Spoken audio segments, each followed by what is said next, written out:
Communist పార్టీలు కార్మికులు కొండగా నిలిచి అనేక పోరాటాలు ఉద్యమాలు చేశాయని సిపిఐ జిల్లా కౌన్సిల్ సభ్యులు కృష్ణస్వామి అన్నారు. సిపిఐ 99వ ఆర్పిఓ దినోత్సవ వేడుకలను పురస్కరించుకుని బుధవారం పార్టీ జిల్లా కార్యాలయంలో ఘనంగా నిర్వహించారు. ముందుగా పార్టీ జెండాను సీనియర్ నాయకులు గణపతి ఆవిష్కరించారు. అనంతరం పార్టీ జిల్లా సహాయక కార్యదర్శి జీవేందర్ నేతృత్వంలో పట్టణంలో బైక్ ర్యాలీ చేపట్టారు.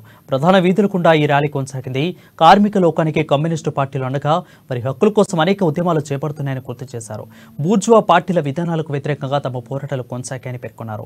వారం రోజుల పాటు 50వ దినోత్సవ వేడుకలను గ్రామంలో ఘనంగా నిర్వహించాలని పిలుపునిచ్చారు.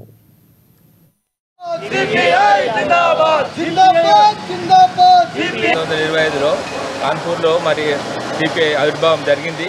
ఇప్పటికి 99 సంవత్సరాలు గడిచింది కనుక మరి ఈ విషయంలో మరి ఆదిలాబాద్ పట్టణంలో జిల్లా సమితి తరఫున మరి ఈ కార్యక్రమాన్ని నిర్వహించడం జరుగుతుంది.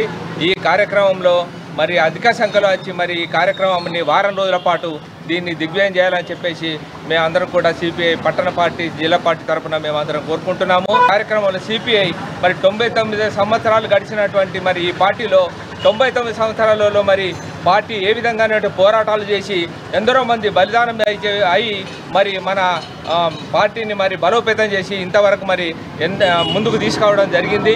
చేయాలా ఈ పార్టీ ఉన్నప్పుడే మరి కార్మిక వర్గానికి మరి చేయూతనిస్తుంది కనుక ఏ బూర్జా పార్టీలు కూడా మరి ఇంత కాంక్రీట్గా మరి పనిచేయ కనుక మరి నిజం తెలుసుకొని కమ్యూనిస్ట్ పార్టీయే మనకు కార్మిక వర్గానికి తోడుంటాయని చెప్పేసి అందరూ కూడా భావించి శ్రామిక శక్తులందరూ